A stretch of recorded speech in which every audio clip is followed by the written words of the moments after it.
అదే RTV app వార్తల్ని క్షణాల్లో చదివే అవకాశం ఉంటుంది. ఒక న్యూస్ పేపర్, ఒక టెలివిజన్ ఛానల్ మీ చేతుల్లో ఎప్పుడు ఉంటాయి. ఉండవల్లి మండల హెడ్ క్వార్టర్లో చాకలి మద్దిలేటి అతని కూతురు మహేశ్వరి గత 6 సంవత్సరాల క్రితం చాకలి దేవేందర్ అనే కర్నూలు అతనికి ఇచ్చి వివాహం చేయడం జరిగింది. వివాహం అయిన 2 నెలల తర్వాత అతని ఆల్కహాల్కి అడిక్ట్ కావడం జరిగింది. అప్పటి నుంచి కూడా తన కూతుర్ని వేధించడం, కొట్టడం, ఇబ్బంది పెడుతున్నాడు. ఆ అమ్మాయికి కూడా 2 పిల్లలు ఉన్నారు, మగ పిల్లలు. ఇటీవల ఈ వేధింపులు ఎక్కువ కావడంతో తండ్రితో పోయి తన కూతుర్ని తీసుకొని ఇక్కడ ఉండవల్లిలో తన ఇంట్లో పెట్టుకోవడం జరిగింది. ఇదే క్రమంలో అతను ఈ మధ్య రావటం పోవటం గొడవ పట్టడం జరిగింది. ఈ విషయంలో నిన్న ఈవినింగ్ 6 గంటలకు కూడా ఒకసారి ఇంటికి రావడం జరిగింది. గొడవ పడి వెళ్ళిపోయి ఇక్కడ ఊరిపేటలో ఉన్న వైన్ షాప్లో బాగా ఆల్కహాల్ సేవించి 10:30కి రావడం జరిగింది. వచ్చి మళ్ళీ మామతో గొడవ పడి కొట్టుకోవడం జరిగింది. ఆ తర్వాత ఇంట్లో పడుకున్నాడు, బయట మామగారు పడుకున్నారు. అతని కూతురు పక్కన ఎవరైతే చంపారో అక్యూజుడు అతని తల్లి ఇంట్లో పడుకున్నది. మిడ్నైట్ 12 గంటలకు ఇతను లేచి పొయ్యి దగ్గర ఉన్న రాళ్ళు, బయట ఉన్న రాళ్ళు తీసుకొచ్చి పడుకున్నటువంటి డిసీజుడు అయిన దేవేంద్ర తల మీద వేయటం వల్ల అక్కడికక్కడ చనిపోవడం జరిగింది. నిందితుడు కూడా ఫరారులో ఉన్నారు. త్వరలో పట్టుకొని కేసు విచారణ చేసి చట్ట ప్రకారం చర్య తీసుకోవడం జరుగుతుంది. రాత్రి ఫోన్ నేను మా తమ్ముడు ఫోన్ స్విచ్ ఆఫ్ ఉంటే రాత్రికి ఆమె ఫోన్ చేశాను సార్. ఆమె ఫోన్ చేస్తే స్విచ్ ఆఫ్ ఉందని మేము తమ్ముడిని చంపేస్తాను, లేకుంటే వచ్చి తొలగిపోండి సార్. భార్య భర్తలకు గొడవలు చాలా ఉంటాయమ్మా, కొట్లాడకూడదని చెప్పినాను సార్ నేను. అయినా ఏమో సార్ నిన్న ఇట్లా అనుకుంటే చంపేస్తారు ఎవరైనా అనుకుంటారా సార్? నిజంగా అంటే చంపేస్తామని నేనేం అనుకోలేదు సార్. అసలు నేను మీకేం కావాలమ్మా? తమ్ముడు సార్, సొంత తమ్ముడు సార్, పెద్ద బిడ్డ, చిన్న కొడుకు, పెద్ద కొడుకు, ఆయన తర్వాత ఈమె. నాకు తెలియదు. నాకు ఈ రోజు ఉదయం ఫోన్ వచ్చింది, కానీ పోలీసులు ఫోన్ చేసి మీ అన్న చనిపోయినాడు అని ఆ విషయం వస్తే పోలీస్ స్టేషన్కి ఇమీడియట్ గా రామని మేము వచ్చినాం. అదే మేము ఫస్ట్ పోలీసుల ద్వారా ఫోన్ చేసి తెలిసింది. మొబైల్ క్యాంటీన్ నడుపుకుంటుంటే ఫోన్ చేసి తెలిసింది. నాకు తెలిస్తే మా అమ్మకు ఫోన్ చేసి ఇట్లా సంగతి అమ్మ ఇట్లా అని చెప్పినాను.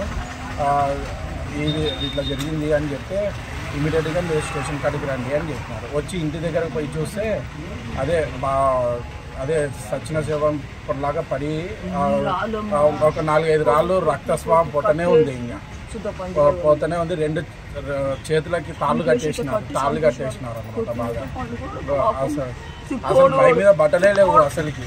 మళ్ళీ బట్టలు ఎక్కించినట్టు ఇంకా ఏం గొడవలు లేకుండా నేనంటే ఇంకా దూరం ఉన్నాను సార్, సపరేట్గా ఉన్నాను. మనకు తెలియదు. అత్త మామ కూడా లేరు, వాళ్ళిద్దరే సపరేట్. వాళ్ళిద్దరే సొంత ఇంట్లో ఉంటారు. మళ్ళీ భార్యకున్నా కట్టారు, ఏం కట్టారు, సొంత ఇల్లే వాళ్ళకే వదిలేసినాం. మళ్ళీ మేము అసలు అడగలే.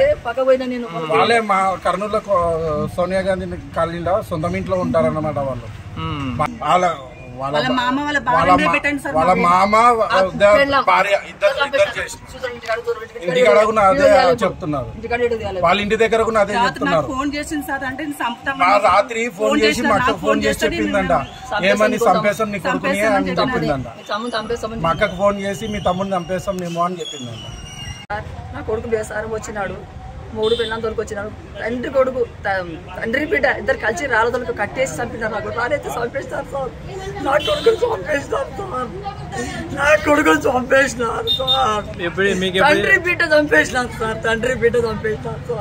నాకు పోలీసులకు ఫోన్ చేసి చెప్పినారు సార్.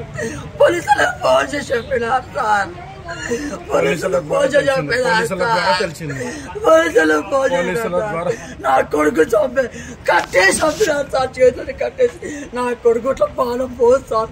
ఇంటికాడ ఇది వదిలేండి సార్. ఇంటికాడ ఎట్లా చంపి రాలిస్తుంది పాడిస్తారు సార్. ఇంటికాడ నా కొడుకును చంపేస్తారు. తండ్రి బిడ్డ చంపేసినారు సార్. అందరికి వచ్చిన నా నాశనంగా ఇంతలో రాలి ఏ చేతి కొట్టినారు. రక్తం ఇంత పోయిందమ్మా. నా కొడుకు చచ్చతోడు కాదు, కట్టే కుట్టే చేతులు కట్టేసి చంపేసినారు సార్. వాళ్ళకి ఏమైనా గొడవలు ఉన్నాయా? ఏం లేదు సార్. అది 15 రోజులు పోతకు తొలకొచ్చుకొని కాపురం చేపించుకోండి నా కొడుకు. అది రైల్వే స్టేషన్ లో 2 రోజులు పండుకుంటే నా కొడుకు కాపురం చేపించుకోండి సార్. ఇంత బాగా చూసుకొని ఇంట్లో తమ్ముడు పని చేయకుండా హోటల్ పని చేసి బతికి సాకినాడు పెళ్ళానే పనికి పోకుండా ఇంట్లో చూడండి ఎట్లా ఉంటుందో అసలు బట్టలు మరిన్ని వీడియోస్ కోసం ఛానల్ ని సబ్స్క్రైబ్ చేయండి, లేటెస్ట్ అప్డేట్స్ కోసం వాట్సాప్ ఛానల్ ని ఫాలో చేయండి అండ్ లింక్ డిస్క్రిప్షన్ లో ఉంది.